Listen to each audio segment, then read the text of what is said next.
Have you ever wished for a convenient volume control slider directly on your iPhone's lock screen while listening to music?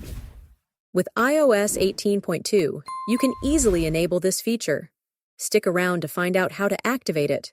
By default, if you pull down the notification center while listening to audio, you'll notice there's no volume slider, only the option to adjust the volume using the physical buttons. Let's change that. Start by opening the Settings app on your iPhone. Scroll down and tap on the Accessibility section. Inside the Accessibility menu, find and select the Audio-Visual option. Look for the feature labeled Always Show Volume Control. If it's not already enabled, tap the toggle to activate it.